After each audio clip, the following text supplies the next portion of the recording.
आणि त्या राज्यातली एक महत्त्वाची बातमी, साई रिसॉर्ट प्रकरणी राज्याचे परिवहन मंत्री अनिल परब यांना ईडीनं पुन्हा एकदा समन्स बजावलंय। गेल्या महिन्यामध्ये साई रिसॉर्ट प्रकरणी ईडीनं 7 ठिकाणी छापे टाकले होते आणि तेव्हा अनिल परब यांची तब्बल 13 तास चौकशी झाली होती। ईडीला साई रिसॉर्टच्या प्रकरणात पैशांची अफरातफर झाल्याचा संशय आहे। मुख्यमंत्री उद्धव ठाकरेंचे निकटवर्ती असलेले अनिल परब अनेक दिवसांपासून ईडीच्या रडारवर आहेत। तशातच पुन्हा एकदा ईडीनं चौकशीसाठी बोलावल्यामुळे अनिल परब यांना अटक होणार का अशी चर्चा सध्या रंगली आहे। त्यामुळे अनिल परब यांच्या अडचणी वाढलेल्या आहेत आणि या संदर्भात आपण अधिक माहिती घेणार आहोत। प्रणाली कापसे आमच्या प्रतिनिधी आता आपल्या सोबत आहेत। प्रणाली, शिवसेनेच्या गोटातली दुसरी महत्त्वाची बातमी अशासाठी कारण एकीकडे आदित्य ठाकरेंच्या दौऱ्याची सगळी धामधूम सध्या आपण बघितली, आपल्या प्रतिनिधींकडून माहिती घेतली, आणि एकीकडे अनिल परब यांच्यावर आलेलं संकट, अडचणीत वाढ।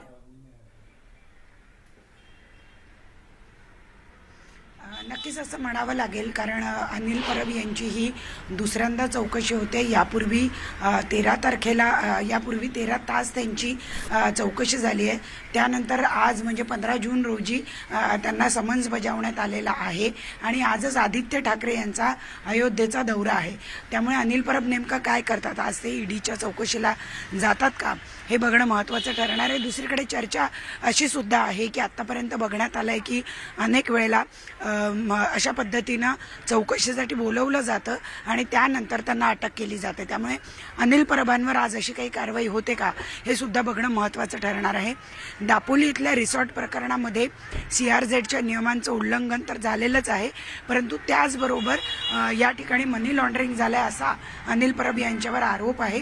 अनिल परब यांनी इथे जमीन विकत घेतली, तिथे रिसॉर्ट बांधला आणि त्यानंतर तो एका व्यक्तीला विकला आणि या दरम्यान मनी लॉन्ड्रिंग झाल्याचा हा आरोप आहे। या प्रकरणाची चौकशी करण्यासाठी आज अनिल परब यांना बोलवण्यात आलेला आहे।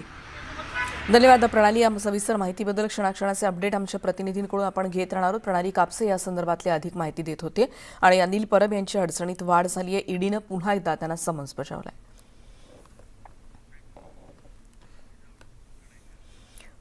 आणि आजचा दिवस मेट्रोसाठी खूप महत्त्वाचा अशासाठी